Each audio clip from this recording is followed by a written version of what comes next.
ಈ ದಿನ ಭೂಲೋಕ ಸಂಚಾರಕ್ಕೆ ಸಾಕ್ಷಾತ್ ಮಹಾಲಕ್ಷ್ಮಿ ದೇವಿಯು ಬರುತ್ತಾಳೆ. ಈ ದಿನ ರಾತ್ರಿ ಸಮಯದಲ್ಲಿ ಮನೆಯ ಸದಸ್ಯರೆಲ್ಲ ಸೇರಿ ಯಾವ ಕೆಲಸ ಮಾಡಿದರೆ ವರ್ಷ ಪೂರ್ತಿ ಹಣದ ಜಯ, ಆರೋಗ್ಯ, ಐಶ್ವರ್ಯ, ನೆಮ್ಮದಿ ಪ್ರಾಪ್ತಿಯಾಗುತ್ತದೆ.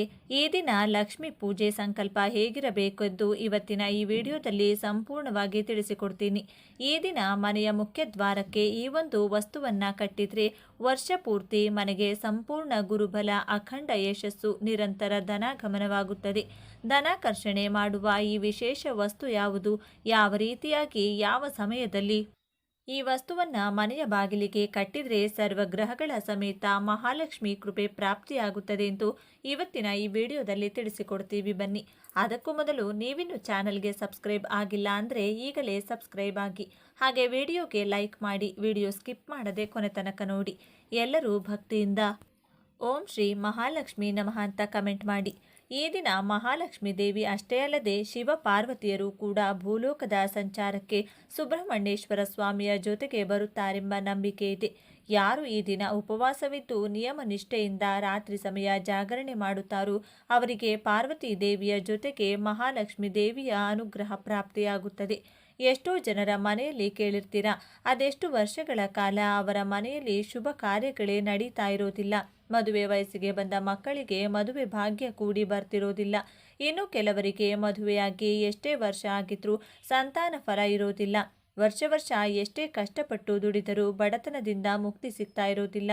ಮನೆ ತುಂಬ ಕಷ್ಟ, ಸಾಲ, ಅನಾರೋಗ್ಯದ ಸಮಸ್ಯೆಗಳು ತಾಂಡವ ಆಡ್ತಾ ಇರುತ್ತದೆ.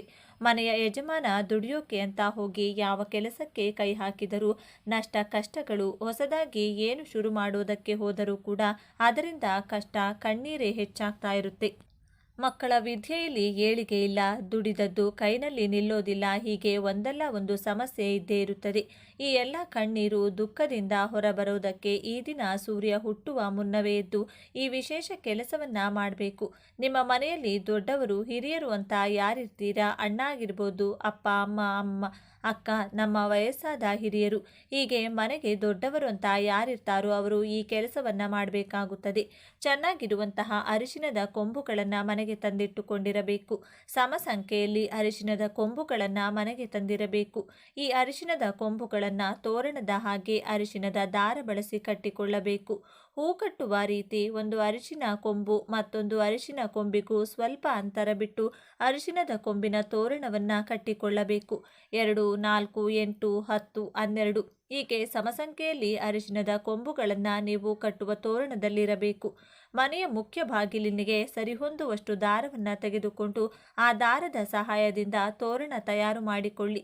ನಂತರ ನಿಮ್ಮ ಎರಡೂ ಕೈನಲ್ಲಿ ಈ ತೋರಣವನ್ನು ಹಿಡಿದುಕೊಂಡು ಈ ರೀತಿಯಾಗಿ ಪ್ರಾರ್ಥನೆ ಮಾಡಿಕೊಳ್ಳಿ. ಈ ತೋರಣವನ್ನು ನಾನು ಮನೆಗೆ ಕಟ್ತಿದ್ದೀನಿ. ಈ ತೋರಣದ ಶಕ್ತಿಯು ನಮ್ಮ ಮನೆಯ ಒಳಗೆ ಯಾವುದೇ ನಕಾರಾತ್ಮಕ ಶಕ್ತಿಗಳು ಪ್ರವೇಶ ಮಾಡದಂತೆ ತಡೆಯಲಿ.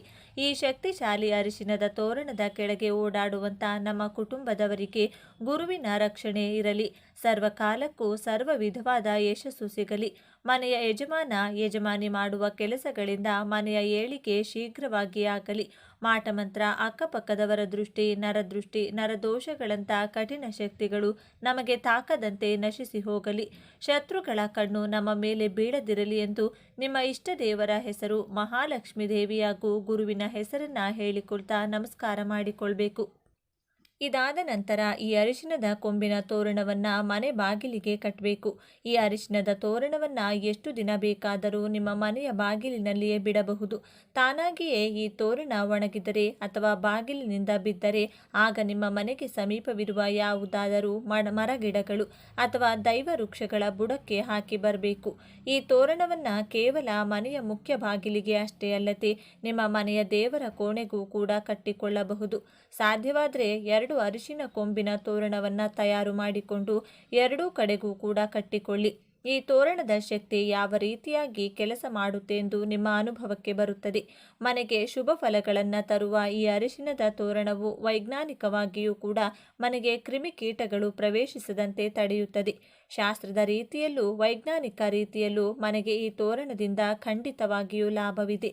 ಯಾರಿಗಾದರೂ ಸರಿ ವಿದ್ಯೆಯಲ್ಲಿ ಪ್ರಗತಿ ಸಾಧಿಸಲು ಗುರುಬಲ ಬೇಕು, ಉದ್ಯೋಗದಲ್ಲಿ ಜಯ ಸಾಧಿಸಲು ಗುರುಬಲ ಬೇಕು, ಮದುವೆ ಭಾಗ್ಯ, ಸಂತಾನ ಫಲಕ್ಕೂ ಗುರುಬಲ ಇರಲೇಬೇಕು. ಜೀವನದಲ್ಲಿ ಅಖಂಡ ಯಶಸ್ಸು ಕಾಣಲು ಗುರುವಿನ ಬಲ ರಕ್ಷಣೆ ಇರಲೇಬೇಕು. ಅರಿಶಿನಕ್ಕೆ ಅಧಿಪತಿ ಯಾರು? ಗುರು. ಆದ್ದರಿಂದ ದೈವಬಲ ಗುರುಬಲದಿಂದ ವರ್ಷ ಪೂರ್ತಿ ನೀವು ಮಾಡುವ ಕೆಲಸದಿಂದ ಅದೃಷ್ಟವನ್ನ ಕಾಣಲು ಈ ತೋರಣವನ್ನ ಮನೆಗೆ ಕಟ್ಟಿ ನಿಮ್ಮ ಮನೆ ದೇವರನ್ನ ನೆನಪಿಸಿಕೊಳ್ಳಿ. ಸಾಲಗಳು ಬೆಟ್ಟದಷ್ಟಿದ್ದರೂ ಮನೆಗೆ ನಿರಂತರ ಧನಾಗಮನವಾಗಿ ಸಾಲದಿಂದ ಮುಕ್ತಿ ಹೊಂದಿ ಬಂಗಾರ ಪ್ರಾಪ್ತಿಯಾಗುತ್ತದೆ. ಉತ್ತಮ ಆರೋಗ್ಯ ಯಶಸ್ಸು ಈ ತೋರಣದಿಂದ ಮನೆಗೆ ಸಿಗುತ್ತದೆ. ಇನ್ನು ಅತಿ ಮುಖ್ಯವಾಗಿ ಈ ದಿನ ಮಹಾಲಕ್ಷ್ಮಿ ಅಮ್ಮನವರಿಗೆ ಪರಿಶುದ್ಧ ಮನಸ್ಸಿನಿಂದ ಎಳನೀರನ್ನ ನೈವೇದ್ಯವಾಗಿ ಅರ್ಪಿಸಬೇಕು. ಈ ದಿನ ಯಾರು ರಾತ್ರಿಯೆಲ್ಲ ಜಾಗರಣೆ ಲಕ್ಷ್ಮೀ ದೇವಿಗಾಗಿ ಕಾಯುತ್ತಾರೋ ಅವರನ್ನ ನೋಡಲು ಸಾಕ್ಷಾತ್ ಲಕ್ಷ್ಮೀ ದೇವಿಯೇ ಬರುತ್ತಾಳೆಂದು ಪುರಾಣಗಳು ಹೇಳುತ್ತವೆ. ಈ ದಿನ ಯಾರ ಮನೆಯಲ್ಲಿ ರಾತ್ರಿ ಸಮಯದಲ್ಲಿ ಕವಡೆಗಳಿಂದ ಶಬ್ದ ಮಾಡಿ ಲಕ್ಷ್ಮೀ ದೇವಿಯನ್ನ ಕರೆಯುತ್ತಾರೋ ಅವರ ಮನೆಗೆ ನೇರವಾಗಿ ಮಹಾಲಕ್ಷ್ಮಿ ದೇವಿಯ ಪ್ರವೇಶವಾಗಿ ಲಕ್ಷ್ಮಿಯ ಅಂಶ ಸಿರಿತನ ಆ ಮನೆಯಲ್ಲಿ ಶಾಶ್ವತವಾಗಿ ನೆಲೆಸುತ್ತದೆ ಎಂದು ಪ್ರಾಮಾಣಿಕ ಗ್ರಂಥಗಳಲ್ಲಿ ತಿಳಿಸಿದ್ದಾರೆ. ಈ ಕವಡೆಯ ಶಬ್ದವನ್ನ ಹೇಗೆ ಮಾಡಬೇಕು ಅಂತ ನೋಡೋದಾದ್ರೆ, ಲಕ್ಷ್ಮಿಗೆ ಪ್ರಿಯವಾದಂತಹ ಅರಿಶಿನದ ಬಣ್ಣದ ಕವಡೆಗಳನ್ನು ತೆಗೆದುಕೊಂಡು ರಾತ್ರಿ 11 ಗಂಟೆಯಿಂದ 12 ಗಂಟೆಯ ಸಮಯದಲ್ಲಿ ಸಾಧ್ಯವಾದಷ್ಟು ಬಾರಿ ಒಂದು ಅರಿಶಿನ ಬಣ್ಣದ ಬಟ್ಟೆಗೆ ಈ ಕವಡೆಗಳನ್ನು ಕಟ್ಟಿ ಶಬ್ದ ಮಾಡಬೇಕು. ಅಥವಾ ಕೈನಲ್ಲೇ ಕವಡೆಗಳನ್ನು ಹಿಡಿದು ಶಬ್ದ ಮಾಡುತ್ತಿರಬೇಕು. ಈ ಕೆಲಸವನ್ನ ಕುಟುಂಬದವರೆಲ್ಲರೂ ಸೇರಿ ಮಾಡಿದರೆ ತುಂಬ ಒಳ್ಳೆಯದು. ನಿಮ್ಮ ಗಂಡ ಹಾಗೂ ನಿಮ್ಮ ಮಕ್ಕಳು ನಿಮ್ಮ ಮಾತನ್ನ ಕೇಳೋದಿಲ್ಲ, ಇದರ ಮೇಲೆ ನಂಬಿಕೆ ಇಲ್ಲವೆಂದರೆ ಪರವಾಗಿಲ್ಲ. ಮನೆಯವರ ಪರವಾಗಿ ನೀವೇ ಜಾಗರಣೆ ಇದ್ದು ಕವಡೆಗಳನ್ನು ಶಬ್ದವನ್ನ ಮಾಡುತ್ತಾ ಮಹಾಲಕ್ಷ್ಮಿ ದೇವಿಯನ್ನ ಮನಸ್ಸಿನಲ್ಲಿಯೇ ಸ್ಮರಿಸಿಕೊಳ್ಳಿ. ಹೀಗೆ ಮಾಡೋದ್ರಿಂದ ಅಮ್ಮನವರ ಅನುಗ್ರಹ ಈ ಮನೆಗೆ ಉಂಟಾಗಿ ಹಣದ ಸಮಸ್ಯೆ ತೀರುತ್ತದೆ. ರಾಜಯೋಗದಂತಹ ಜೀವನ ನಿಮ್ಮದಾಗುತ್ತದೆ. ಹಾಗೆಯೇ ಈ ದಿನ ಒಂದು ವಿಶೇಷ ವಿಧಿವಿಧಾನವನ್ನು ಪಾಲಿಸಿದರೆ ರಾಜವೈಭವ ಉಂಟಾಗುತ್ತದೆ. ವಸ್ತು ವಾಹನ ಉದ್ಯೋಗ ವ್ಯಾಪಾರ ಸರ್ವ ಕ್ಷೇತ್ರದಲ್ಲೂ ಅಖಂಡ ಶುಭ ಫಲ ಪ್ರಾಪ್ತಿಯಾಗುತ್ತದೆ. ಈ ದಿನ ಸಂಜೆಯ ಸಮಯದಲ್ಲಿ ಗಜಲಕ್ಷ್ಮಿ ದೇವಿಯ ಚಿತ್ರಪಟ ಏರ್ಪಾಟು ಮಾಡಿಕೊಂಡು ನಂತರ ಗಂಧ ಕುಂಕುಮದ ಬೊಟ್ಟನ್ನ ಇಟ್ಟು ಬೆಳ್ಳಿಯ ದೀಪ ಮಣ್ಣಿನ ದೀಪ ಇಟ್ಟು ತುಪ್ಪ ಅಥವಾ ಎಳ್ಳೆಣ್ಣೆಯನ್ನು ಬಳಸಿ ಆ ದೀಪಕ್ಕೆ 6 ಬತ್ತಿಗಳನ್ನು ಬಿಡಿ ಬಿಡಿಯಾಗಿ ಕೂರಿಸಿ ದೀಪಾರಾಧನೆ ಮಾಡಬೇಕು. ಮಹಾಲಕ್ಷ್ಮಿ ಅಮ್ಮನವರಿಗೆ ಗುಲಾಬಿ ಪುಷ್ಪಗಳಿಂದ ಬಿಳಿ ಹಾಗೂ ಹಳದಿ ಬಣ್ಣದ ಪುಷ್ಪಗಳಿಂದ ಪೂಜಿಸುತ್ತಾ ಲಕ್ಷ್ಮಿ ಅಷ್ಟೋತ್ತರ ಕೇಳುವುದನ್ನು ಮಾಡಬೇಕು. ಪೂಜೆ ಆದ ನಂತರ ಕರ್ಪೂರದ ಆರತಿಯನ್ನು ಬೆಳಗಬೇಕು. ಲಕ್ಷ್ಮೀ ದೇವಿಗೆ ಹಾದಿಯಿಂದ ಮಾಡಿದ ಪಾಯಸವನ್ನು ನೈವೇದ್ಯವಾಗಿ ಅರ್ಪಿಸಬೇಕು. ನಂತರ ಚಂದ್ರನ ಬೆಳಕಿನಲ್ಲಿ ಇದೇ ಹಾಲಿನಿಂದ ಮಾಡಿದ ಪಾಯಸವನ್ನು ಸ್ವಲ್ಪ ಸಮಯ ಇಡಬೇಕು. ಮತ್ತೆ ಪಾಯಸವನ್ನು ಲಕ್ಷ್ಮೀ ದೇವಿಯ ಮುಂದಿಟ್ಟು ನಂತರ ಈ ನೈವೇದ್ಯವನ್ನು ಪ್ರಸಾದವಾಗಿ ಮನೆಯ ಸದಸ್ಯರು ಸ್ವೀಕರಿಸಬೇಕು. ಪಾಯಸ ತಯಾರು ಮಾಡಲು ಸಾಧ್ಯವಾಗದಿದ್ದರೆ ಹಾಲನ್ನೇ ನೈವೇದ್ಯವಾಗಿ ಅರ್ಪಿಸಬಹುದು. ನೀವು ಮಹಾಲಕ್ಷ್ಮಿ ದೇವಿಯ ಪೂಜೆ ಮಾಡುವಾಗ 6 ಹಳದಿ ಬಣ್ಣದ ಕವಡೆಗಳನ್ನು ದೇವಿಯ ಮುಂದಿಟ್ಟು ಆರತಿ ಮಾಡಿ ಅಗರಬತ್ತಿಯ ಧೂಪವನ್ನು ತೋರಿಸಿ ನಮಸ್ಕಾರ ಮಾಡಿಕೊಂಡು ಬೀರುವಿನಲ್ಲಿ ಎತ್ತಿಡಬೇಕು. ಕವಡೆಯ ಶಬ್ದ ಮಾಡಲು ಬೇರೆ ಕವಡೆಗಳನ್ನು ಬಳಸಿಕೊಳ್ಳಬೇಕು.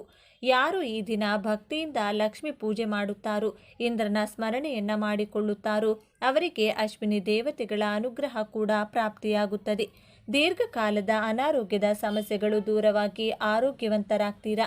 ಅಶ್ವಿನಿ ದೇವತೆಗಳ ಅನುಗ್ರಹದಿಂದ ನಿಮ್ಮ ಉದ್ಯೋಗ ವಿದ್ಯೆ ಕಂಕಣ ಸಂತಾನ ಭೂಮಿ ಮನೆ ಹಣಕಾಸಿನ ಯಾವುದೇ ಕೋರಿಕೆಗಳಿದ್ದರೂ ಶೀಘ್ರವಾಗಿ ನೆರವೇರುತ್ತದೆ. ಮಹಾಲಕ್ಷ್ಮಿ ಭೂಲೋಕ ಸಂಚಾರಕ್ಕೆ ಬರುವ ಸಮಯ ಸಂಜೆ ಸಮಯದಲ್ಲಿ ಅರಿಶಿನಕ್ಕೆ ಸ್ವಲ್ಪ ತುಪ್ಪವನ್ನು ಬೆರೆಸಿ ಅದರಿಂದ ಮನೆಯ ಬಾಗಿಲಿನ ಮೇಲ್ಭಾಗದಲ್ಲಿ ಸ್ವಸ್ತಿಕ್ ಚಿಹ್ನೆಯನ್ನು ಬರೆದು ಮಹಾಲಕ್ಷ್ಮಿ ದೇವಿಯನ್ನ ಮನೆಗೆ ಸ್ವಾಗತಿಸಿ. ಈ ದಿನ ದೇವರ ಮುಂದೆ ಬೆಳಗಿಸುವಂತಹ ದೀಪಕ್ಕೆ ತಾವರೆ ಬತ್ತಿಗಳು ಅಂತ ಪೂಜಾ ಸಾಮಗ್ರಿಗಳ ಅಂಗಡಿಗಳಲ್ಲಿ ಸಿಗುತ್ತದೆ. ಆ ತಾವರೆ ಬತ್ತಿಗಳನ್ನು ತಂದು ದೀಪಾರಾಧನೆ ಮಾಡಿ ಕನಕದಾರ ಸ್ತೋತ್ರ ಶ್ರೀ ಸೂಕ್ತ ಲಕ್ಷ್ಮಿ ಅಷ್ಟೋತ್ತರವನ್ನು ಈ ದಿನ ಮರೆಯದೆ ಕೇಳಿ. ಇದರಿಂದ ಮನೆಯಲ್ಲಿನ ಎಲ್ಲ ಕಷ್ಟ ಕಾರ್ಪಣ್ಯಗಳು ದೂರವಾಗಿ ಹಣದ ಏಳಿಗೆಯನ್ನು ನೀವು ಕಾಣಬಹುದು. ಈ ಮಾಹಿತಿ ನಿಮಗೆ ಇಷ್ಟವಾದರೆ ಭಕ್ತಿಯಿಂದ ಜೈ ಶ್ರೀ ಮಹಾಲಕ್ಷ್ಮಿ ಅಂತ ಬರೆದು ಈ ವಿಡಿಯೋನ ಪ್ರತಿಯೊಬ್ಬರಿಗೂ ಶೇರ್ ಮಾಡಿ. ಈ ದಿನ ತುಳಸಿ ಗಿಡದ ಬುಡದಲ್ಲಿ ಈ ವಸ್ತುವನ್ನು ಬಚ್ಚಿಟ್ರೆ ಅಖಂಡ ಐಶ್ವರ್ಯ ನಿಮ್ಮದಾಗುತ್ತದೆ. ಮನೆಗೆ ಲಕ್ಷ್ಮೀನಾರಾಯಣರ ಅನುಗ್ರಹದಿಂದ ದೈವ ಎಲೆಗಳ ಚಮತ್ಕಾರ ಆಗಿ ನಿಮಗಿರುವ ಸಾಲದ ಸಮಸ್ಯೆ ಹಣದ ಕಷ್ಟ ಮಾನಸಿಕ ಅಶಾಂತಿ ನಿರುದ್ಯೋಗ ನಷ್ಟ ಕಷ್ಟಗಳು ದೂರವಾಗಲು ಯಾವ ಪರಿಹಾರವನ್ನು ಪಾಲಿಸಬೇಕು ಮನಸ್ಸಿನ ಕೋರಿಕೆಗಳು ನೆರವೇರಲು ಯಾವ ವಿಧಿವಿಧಾನಗಳನ್ನು ಅನುಸರಿಸಬೇಕೆಂದು ಇವತ್ತಿನ ವಿಡಿಯೋದಲ್ಲಿ ಸಂಪೂರ್ಣವಾಗಿ ತಿಳಿಸಿಕೊಡ್ತೀವಿ. ಬನ್ನಿ. ಈ ದಿನ ಈ ಕೆಲಸಗಳನ್ನು ಮಾಡಿದರೆ ಸರ್ವ ವಿಧವಾದ ಪಾಪಕರ್ಮಗಳು ಕಳೆದು ಪಿತೃಗಳ ಕೃಪೆಗೆ ಪಾತ್ರರಾಗಬಹುದು.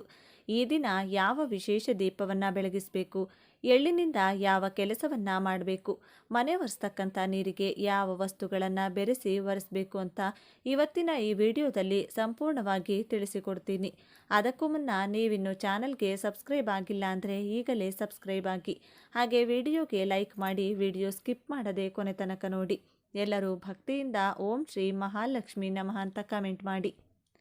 ಈ ದಿನದಂದು ಪವಿತ್ರ ನದಿಗಳಲ್ಲಿ ಸಾಕ್ಷಾತ್ ಗಂಗಾ ಮಾತೆ ಹಾಗೂ ವರುಣ ದೇವರು, ಮುಕ್ಕೋಟಿ ದೇವಾನುದೇವತೆಗಳ ಸಾನ್ನಿಧ್ಯವಿರುತ್ತದೆ. ಈ ದಿನದಂದು ಎಳ್ಳನ್ನು ಬಳಸಿಕೊಂಡು ತರ್ಪಣ ನೀಡಿದರೆ ಪಿತೃಗಳ ಅನುಗ್ರಹದಿಂದ 21 ವಿಧವಾದ ಪಿತೃದೋಷಗಳು, ಪಿತೃಶಾಪಗಳು ದೂರವಾಗಿ ಪಿತೃಗಳ ಕೃಪೆ ಇಡೀ ಕುಟುಂಬಕ್ಕೆ, ನಿಮ್ಮ ವಂಶಕ್ಕೆ ಪ್ರಾಪ್ತಿಯಾಗುತ್ತದೆ. ಯಾರಾದರೂ ಸರಿ ನಿಮ್ಮ ಪಿತೃಗಳ ಹೆಸರನ್ನು ಹೇಳುತ್ತಾ ನಿಮ್ಮ ಹೆಬ್ಬೆರಳು ಹಾಗೂ ತೋರು ಬೆರಳುಗಳ ಮಧ್ಯೆ ನೀರಿಗೆ ಎಳ್ಳನ್ನು ಬೆರೆಸಿ ಆ ನೀರು ದಕ್ಷಿಣ ದಿಕ್ಕಿಗೆ ಹರಿಯುವ ಹಾಗೆ ತರ್ಪಣವನ್ನು ನೀಡಬೇಕು. ಪಿತೃಗಳ ಕೃಪೆ ಇಲ್ಲವೆಂದರೆ ನಾನಾ ಕಷ್ಟಗಳನ್ನು ಅನುಭವಿಸಬೇಕಾಗುತ್ತದೆ. ಸಾಮಾನ್ಯವಾಗಿ ಈ ದಿನ ಪಿತೃಗಳ ಸ್ಮರಣೆಯನ್ನು ಮಾಡಿಕೊಳ್ಬೇಕು. ಈ ದಿನ ಪಿತೃಗಳ ಕಾರ್ಯ ಸ್ಮರಣೆಯನ್ನು ಮಾಡಿದರೆ ಅದು ಎಂಥದ್ದೇ ಪಿತೃದೋಷ, ಪಿತೃಶಾಪಗಳಿದ್ದರೂ ಸುಲಭವಾಗಿ ದೂರವಾಗಿ ಪಿತೃಗಳ ಸಂಪೂರ್ಣ ಅನುಗ್ರಹ ಇಡೀ ಕುಟುಂಬಕ್ಕೆ ಪ್ರಾಪ್ತಿಯಾಗುತ್ತದೆ. ಈ ದಿನದ ಆರಂಭದಲ್ಲಿ ಸ್ನಾನ ಮಾಡುವಾಗ ತಪ್ಪದೆ ಸ್ನಾನದ ನೀರಿಗೆ 4 ತುಳಸಿ ದಳಗಳನ್ನು ಹಾಕಿಕೊಂಡು ಸ್ನಾನವನ್ನು ಮಾಡಿದರೆ ಲಕ್ಷ್ಮಿಯ ಅನುಗ್ರಹ ಸುಲಭವಾಗಿ ಪ್ರಾಪ್ತಿಯಾಗಿ ಆ ದಿನವೆಲ್ಲ ನೀವು ಮಾಡುವಂತಹ ಕೆಲಸದಲ್ಲಿ ಲಕ್ಷ್ಮೀನಾರಾಯಣರ ಅನುಗ್ರಹದಿಂದ ಕಾರ್ಯಜಯ ಉಂಟಾಗುತ್ತದೆ. ದೇಹದಲ್ಲಿ ವಿಶೇಷ ಚೈತನ್ಯ ಉಂಟಾಗುತ್ತದೆ. ಸ್ನಾನ ಆದ ನಂತರ ತುಳಸಿ ಗಿಡದ ಸ್ವಲ್ಪ ಮಣ್ಣನ್ನು ತೆಗೆದುಕೊಂಡು ಆ ಮಣ್ಣಿಗೆ ಸ್ವಲ್ಪ ಹಸಿ ಹಾಲು ಹಾಗೂ ಗಂಧವನ್ನು ಬೆರೆಸಿ ಹಣೆಗೆ ತಿಲಕವಾಗಿಟ್ಟುಕೊಂಡು ನಂತರ ಮನೆಯಿಂದ ಹೊರಗೆ ಹೋಗಬೇಕು. ಇದರಿಂದ ಲಕ್ಷ್ಮೀದೇವಿಯ ಅನುಗ್ರಹ ಪ್ರಾಪ್ತಿಯಾಗುತ್ತದೆ. ಸರ್ವ ಕ್ಷೇತ್ರದಲ್ಲೂ ಜನವಶ ಧನವಶ ಉಂಟಾಗಿ ಅನೇಕ ಶುಭ ಲಾಭಗಳನ್ನು ನೀವು ನೋಡಬಹುದು. ಈ ತಿಲಕವನ್ನು ಚಿಕ್ಕ ಮಕ್ಕಳು, ಮನೆಯ ಯಜಮಾನ, ಮನೆಯ ಯಜಮಾನಿ, ಹಿರಿಯರು ಯಾರು ಬೇಕಾದರೂ ಹಣೆಗೆ ಇಡಬಹುದು. ವಿದ್ಯಾರ್ಥಿಗಳು ಇಟ್ಟರೆ ವಿದ್ಯೆ, ವ್ಯಾಪಾರಸ್ಥರು ಇಟ್ಟರೆ ವ್ಯಾಪಾರ ಜಯ, ಉದ್ಯೋಗಸ್ಥರು ಇಟ್ಟರೆ ಉದ್ಯೋಗ ಜಯ, ಹೀಗೆ ಸರ್ವ ಕ್ಷೇತ್ರದಲ್ಲಿರುವವರಿಗೂ ಕೂಡ ವಿಶೇಷ ಧನಲಾಭ, ನೆಮ್ಮದಿಯನ್ನು ಇದರಿಂದ ಕಾಣಬಹುದು.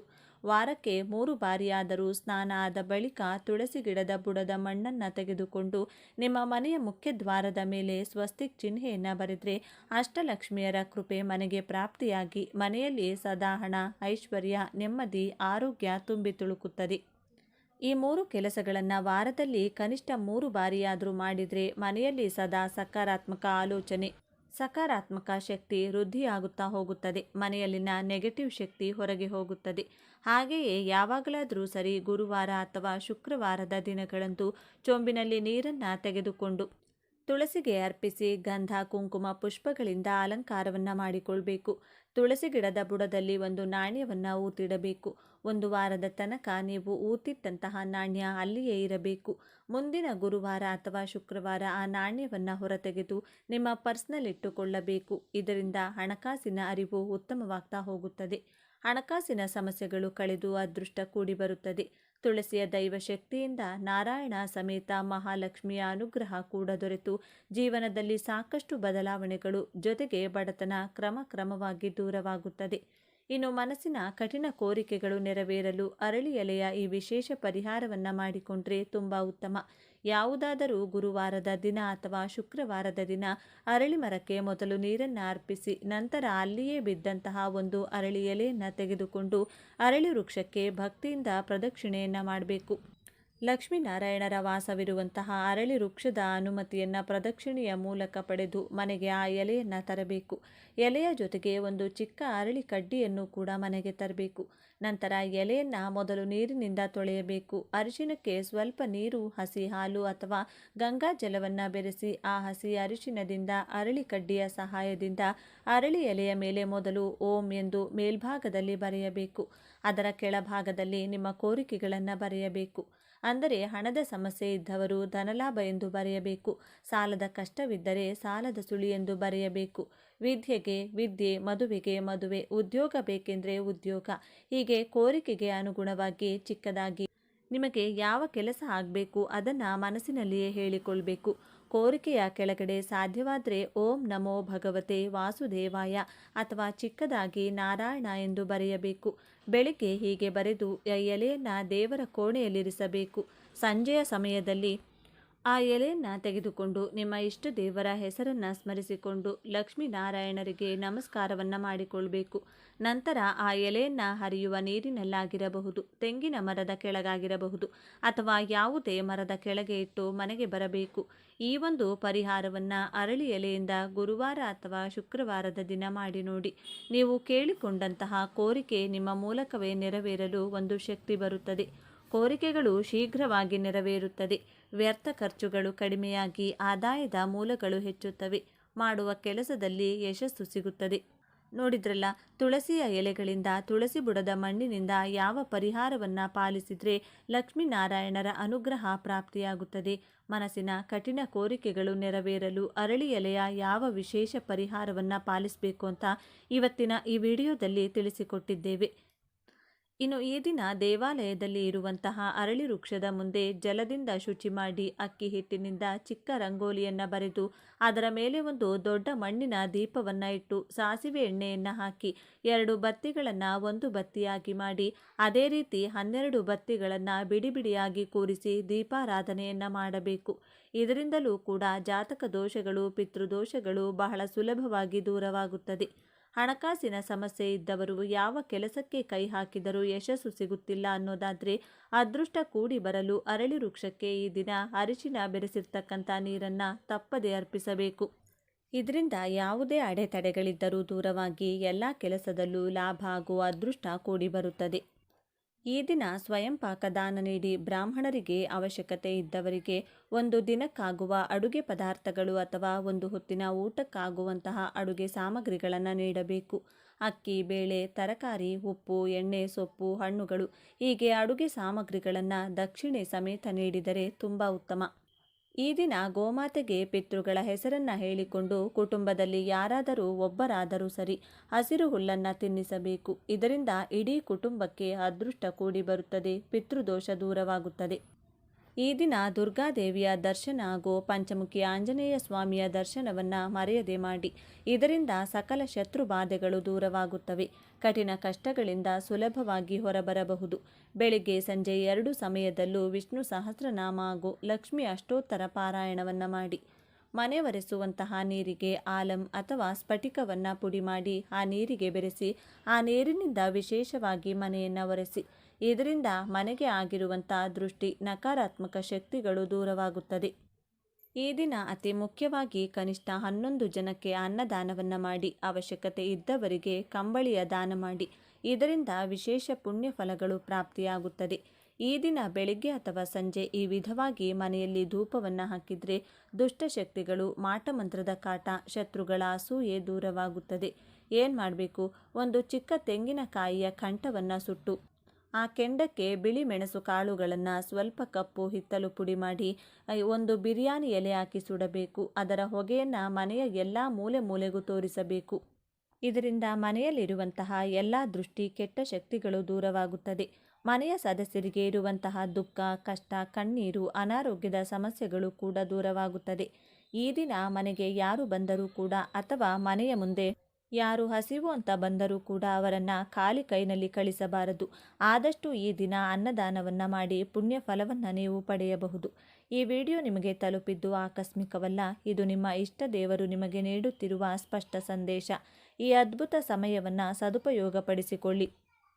ನಿಮ್ಮ ಜೀವನದ ಹೊಸ ಅಧ್ಯಾಯ ತಯಾರಾಗಿದೆ. ನಿಮ್ಮ ನಂಬಿಕೆಯ ಸಂಕೇತವಾಗಿ ನಿಮ್ಮ ಜೀವನ ಬದಲಾಗಬೇಕು ಎನ್ನುವ ಸಂಕಲ್ಪದೊಂದಿಗೆ ತಪ್ಪದೆ ನಿಮ್ಮ ಕುಲದೇವರ ಅಥವಾ ನಿಮ್ಮ ಇಷ್ಟ ದೇವರ ಹೆಸರನ್ನು ಕಮೆಂಟ್ ಮಾಡಿ ಅಥವಾ ಜೈ ಶನಿದೇವ ಎಂದು ಬರೆಯಿರಿ. ಆ ಭಗವಂತನು ನಿಮ್ಮನ್ನು ಸದಾ ಕಾಪಾಡಲಿ. ಸರ್ವೇ ಜನ ಸುಖಿನೋ ಭವಂತು. ಇದೇ ತರಹದ ಜ್ಯೋತಿಷ್ಯಕ್ಕೆ ಸಂಬಂಧಪಟ್ಟಂಥ ವಿಡಿಯೋ ನೋಡಲು ನಮ್ಮ ಚಾನಲ್ಗೆ ಸಬ್ಸ್ಕ್ರೈಬ್ ಆಗಿ. ಈ ವಿಡಿಯೋಗೆ ಲೈಕ್ ಮಾಡಿ, ಶೇರ್ ಮಾಡಿ. ಧನ್ಯವಾದಗಳು.